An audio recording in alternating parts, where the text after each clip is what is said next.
What I am saying is, before you can build a climate resilient nation, the first thing you have to do is to target the individual. And the individual make be causing certain social ills. They are not interested in education. Generally, Dominican people are not interested in education. They're not interested in learning. They're not interested in reading. Okay? Right. So, putting the weight on people with bachelor's degrees to get people to learn doesn't make any sense. Giving every home two people with bachelor's degree. What is that? What is that doing? When they can find work, and the people in the communities are fighting against them. You understand where I'm coming from? So you have to use some other form of strategy to motivate people to learning. Right? Because I'm imagining that if you're going to build a climate resilient nation, you have to even build building construction. It has to integrate that as well. Or are you going to get the ordinary construction workers to learn all the new techniques to make all these environmentally friendly buildings when they're constructing it? When people do not want to learn. When people do not want to learn. So you have to, this is a social ill.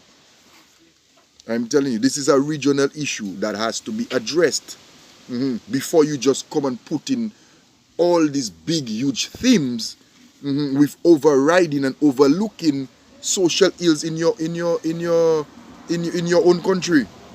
So this is why I'm filming this documentary, to let people know as a beneficiary of a scholarship program that gave me, yes, a bachelor's degree, which I'm really thankful for. Yeah, but look at the situation in which I am in. You cannot deny that. You understand? So what are you going to do? Continue making people bums by giving them scholarship? Maybe you need maybe concentrate on giving people much more work. That's what I'm saying.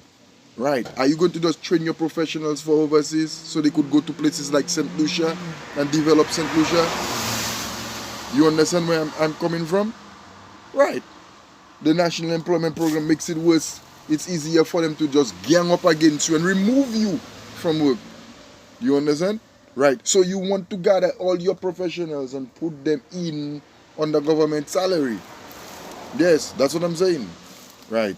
No, I'm just explaining something to you. I'm not making any political attack on anyone. Yeah. Right. Any government or any person who is the prime minister, anybody who's going to going to take up to run the government in Dominica, sorry, they have to bear that in mind when it comes to things like education. Okay, right. So how are you going to guarantee that each home has to think when you are not the one studying? Dominicans are the ones who studying. Your education has to do with the individual's interest in learning, and the Dominican people generally do not care about learning. So how are we going to deal with that first before you put in educational plans and all these huge climate resilient themes in the environment? And the environment requires a lot of studies. It's very complicated. Yes, it's very complicated. Yeah, it's very complicated and complex. Yeah, so that's the question I'm raising. You cannot run from your own social ills first. Yeah, because otherwise you're going to create a lot of bums, a lot of educated bums, a lot of people with degrees who just migrate and go in places. Yes, of course, because there's a lot of fighting towards people with education. People, Dominican people, that they're negative towards education. All of them, a lot of them, not all, but a lot of them, too many, and they could put themselves in places that could really harm you too. Yeah, that's what I'm saying.